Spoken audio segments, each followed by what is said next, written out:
So I saw Dumbo, and it was Dumbo.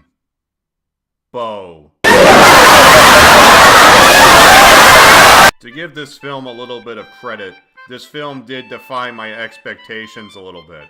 It managed to be even worse than I imagined. This Disney remake makes the other Disney remakes look like the Lord of the Rings trilogy in comparison. As much as Eva Green, Michael Keaton, and Danny DeVito tried in this movie, it was just not enough to make it watchable. The performances, for the most part, are really bad. Colin Farrell has the same facial expression in every shot in this film. The face that says, "I want to go home." But the actors that take the cake of the worst performances in this film are the child actors, who I swear were made in a factory. Oh, but Shark, they're just children. Why are you being so mean? Honestly, that mindset is much more damaging than any criticism I give them.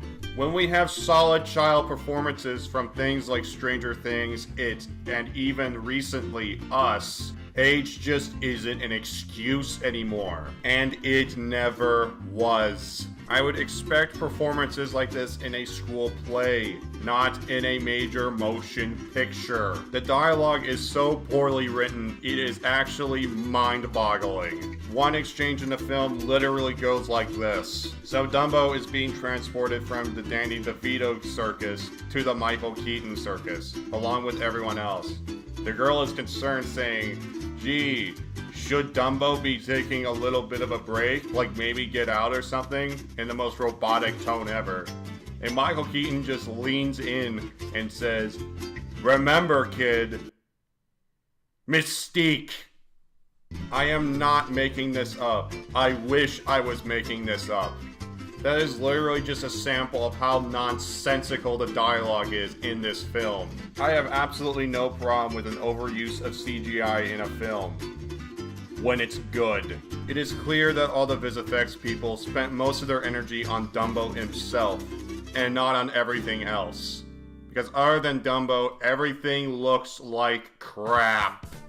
And also, Danny Elfman does the score for this, and it makes me remember when Danny Elfman was actually good? Seriously, his score in this whole film sounds like a whole bunch of noise. And all the throwback tracks from the previous film just sound hollow and do not hold the same spirit of the previous film. And that, ladies and gentlemen, is how I can describe this film as a whole. This film is a hollow shell of the original film. The original was about a character that uses his greatest flaw and turns it into his greatest strength. It has a very simple concept and shouldn't have been that complex to begin with. But this is a Tim Burton remake. He takes everything that is simple and makes it as complex as possible. Because you know what Dumbo needs. Anti-capitalist propaganda. And Michael Buffer. And Disney. Don't you ever, I mean, ever, make him say, "Let's get ready to Dumbo," ever again.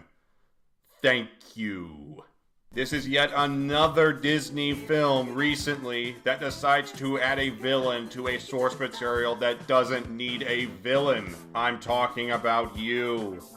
Mary Poppins Returns. This film doesn't even center around Dumbo. It centers around Colin Farrell and his androids. I mean kids. They might as well have just called this film Bullseye and Kids. So overall, this film is pretty fantastic. It manages to do almost everything wrong. It's ugly, terribly written, and just spits in the face of the original source material. I am giving this film a 3 out of 10. Hey guys, this film was pretty hard to sit through, but I hope this review wasn't so bad. So leave a like and subscribe. And don't forget to ring that bell right next to the subscribe button. Unfortunately, next week I'm gonna be on vacation, so I will not be reviewing Shazam. But I will be reviewing Hellboy the next week. But until then, I will see you on the flip side. Take it to the